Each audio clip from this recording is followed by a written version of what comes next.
La première chose que je voudrais souligner, c'est la stupéfaction que j'ai toujours eue à l'égard du vocabulaire utilisé par les Algériens. Les Algériens ne parlent pas de pouvoir d'État, ils parlent de système. C'est très bien, le système c'est formidable, comme ça nous empêche de poser le vrai problème qui est le problème du pouvoir d'État. Or, ça a été dit tout à l'heure, le pouvoir réel est toujours là, mais le pouvoir apparent est déjà absent. C'est une situation qui s'est déjà rencontrée en Algérie. En 89, c'était exactement ça. Le FLN n'était plus là, et il n'y avait plus que l'armée. Comme l'armée n'avait pas de parti de rechange, elle a commencé à chercher du côté des islamistes, et puis elle s'est aperçue qu'il valait mieux utiliser les islamistes pour durer le plus longtemps possible, en attendant de récupérer un FLN renouvelé, etc. Car le pouvoir, quel qu'il soit, ne peut pas être tenu en termes d'État par autre chose que des instances civiles. Les militaires sont là, ils commandent, ils bouffent aussi. Vous avez très peu parlé de l'appétit d'oiseaux de ces militaires, y compris ceux qui sont avec la révolution, avec les manifestations actuelles. Pourtant, c'est le problème qui se pose. L'enjeu de la guerre civile de 90-2000, pratiquement, était le pétrole, le revenu du pétrole à qui il devait aller. Et c'était ça l'enjeu. Alors je voudrais rassurer d'abord notre ami qui craint que la contre-révolution parte de Tunisie. Les Tunisiens n'ont pas assez d'imagination pour réussir, enfin en partie très mal, leur contre-révolution. Ils ont emprunté les solutions algériennes. Les Algériens qui se sont réfugiés derrière le danger islamiste, pour lequel ils ont mobilisé des forces extraordinaires. Je ne sais pas si c'est toujours le danger islamiste qui est combattu, mais ça leur a permis de tenir. Les Tunisiens aussi. La contre-révolution a manipulé, a utilisé le pseudo-danger islamiste pour s'installer correctement. Et puis, avec les islamistes, elle a continué son travail. Bon, alors ne craignez rien, nous sommes incapables d'inventer une solution pour les Algériens. Nous n'en avons pas pour nous. Si vous jetez un coup d'œil sur la politique en Tunisie, vous vous apercevez qu'on aimerait bien, même que les Algériens, les Marocains, enfin, n'importe qui nous donne une solution parce que ça ne va pas. Alors, je voudrais d'abord rappeler, comme l'a fait Tacha Grouch, que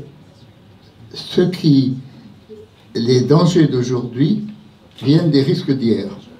Alors, bon, vous avez parlé de la Constitution.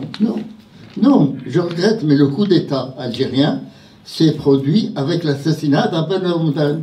Et c'est pas produit après l'indépendance.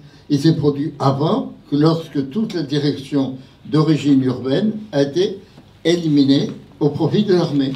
Et c'est l'armée qui a pris le pouvoir dès le GPRA, et c'est l'armée qui est venue en Algérie prendre le pouvoir, qui a nommé Ben Bella, puis qui s'est fait ce que Ben Bella voulait.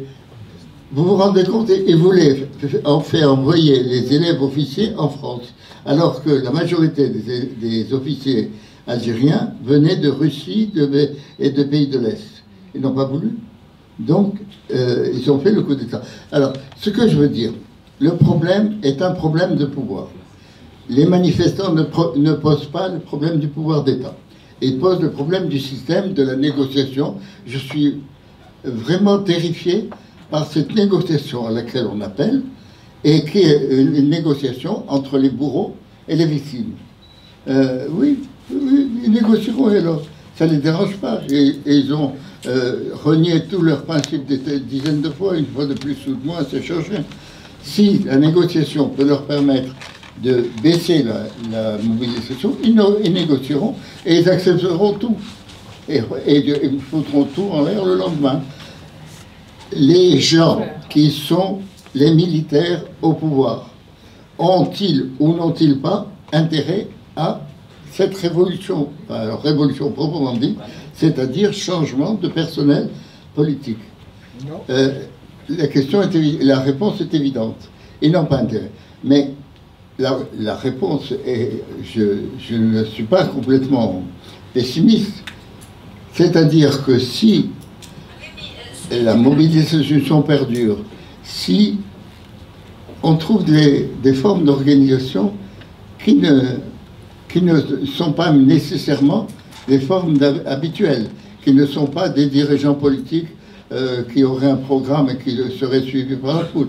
Ça peut être des comités de quartier, ça peut être des comités même comme ça, hein, spontanés, et qui vont se mobiliser autour de trucs, de revendications précises, et qui vont poser la question, dans les faits, d'un nouveau pouvoir d'État. Parce que c'est ça la question. Si vous continuez à nous parler de système, je vais réparer ma chaise et m'en aller.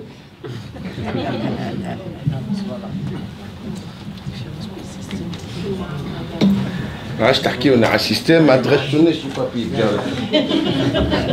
La question a été posée à quelques fils. Est-ce que ils sont un poids dans les manifestations? Est-ce qu'ils sont présents? Mais vous avez répondu.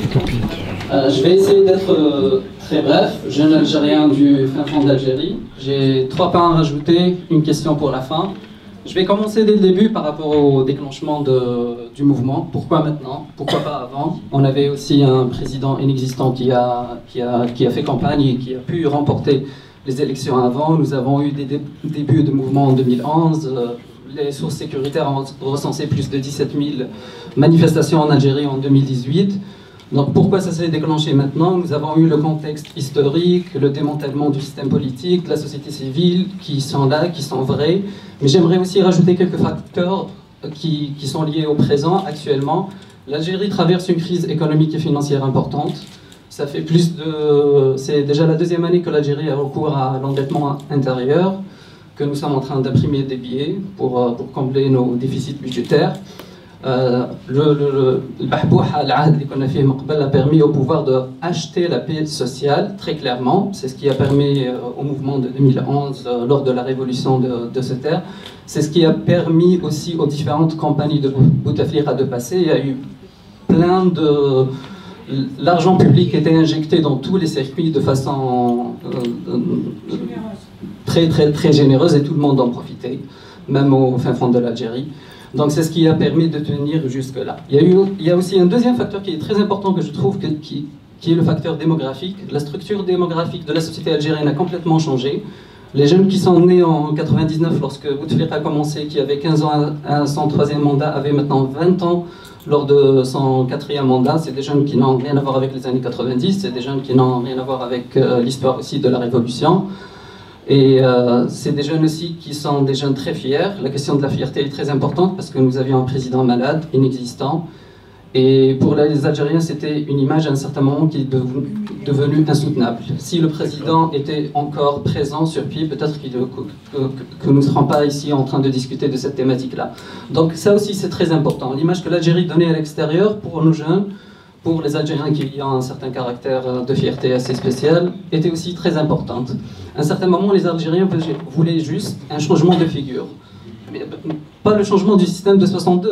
Les jeunes dans les cafés étaient en train de dire « Ramenez-nous quelqu'un qui puisse se tenir debout, parler à l'extérieur, parler à l'intérieur ». C'est ce que les jeunes voulaient. Et c'est comme ça que le non au 5e mandat a commencé. La deuxième question sur l'organisation, j'aimerais faire un peu la nuance entre l'organisation et le leadership. Le fait qu'il n'y a pas de leadership, ça ne veut pas dire que ce n'est pas organisé.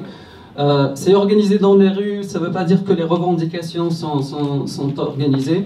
Nous avons beaucoup de comités locaux, sur les pages locales, les gens se mettent d'accord sur les lieux où ils démarrent, des quartiers, etc.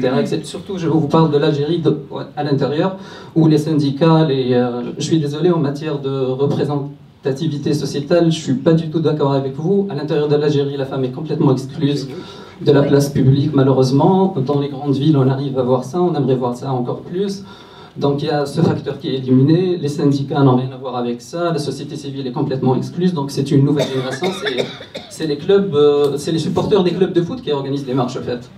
Et c'est eux qui créent les chants, les slogans. Donc il faut dire ça, on n'est plus dans les syndicats, les partis politiques, etc. Donc ça aussi, c'est un facteur très important. C'est aussi quelque chose qui a été prononcé par... Nous avons certains influenceurs qui sont là, qui ne sont pas forcément des hommes politiques, qui ne sont pas forcément des intellectuels, c'est parfois des artistes, c'est parfois des gens que les jeunes aiment, qui aspirent les jeunes, et qui sont sur le terrain, qui travaillent sur ça. Ok. Et ma question, c'est par rapport à ce qui va venir par la suite. Là, durant les 2 dernières semaines, il y a eu plusieurs appels d'initiatives citoyennes, de collectifs, aussi de partis politiques pour une conférence nationale. Chacun voit cette conférence nationale de sa façon. J'aimerais bien avoir votre avis sur la question. Et ma dernière remarque, c'est sur la question de l'armée. Je trouve qu'il y a beaucoup d'amalgame dans l'utilisation du vocabulaire entre l'armée, le Gaïd Salah, autant que vice-ministre de la Défense, qui a la gendarmerie sous son aile, et l'armée d'un autre côté, la gendarmerie qui est en train d'interférer dans les affaires juridiques de l'État, etc. Donc je voudrais juste souligner que l'armée qui a nommé Ben Bella n'est pas du tout, après les restructurations, le démantèlement, l'armée d'aujourd'hui de l'Algérie, qu'il faut faire très attention à ce que le Gaïd Salah veut, ne pas dire c'est l'armée qui fait. Et la dernière remarque aussi, c'est que c'était par rapport à ce que communique le Gaïd Salah, par rapport à l'appel au dialogue, etc. Je crois qu'il ne faut pas être naïf, il faut faire très attention entre ce qu'ils veulent et ce qu'ils disent. Gaïd Salah sait pertinemment que les élections du 5-4 juillet n'auront pas lieu.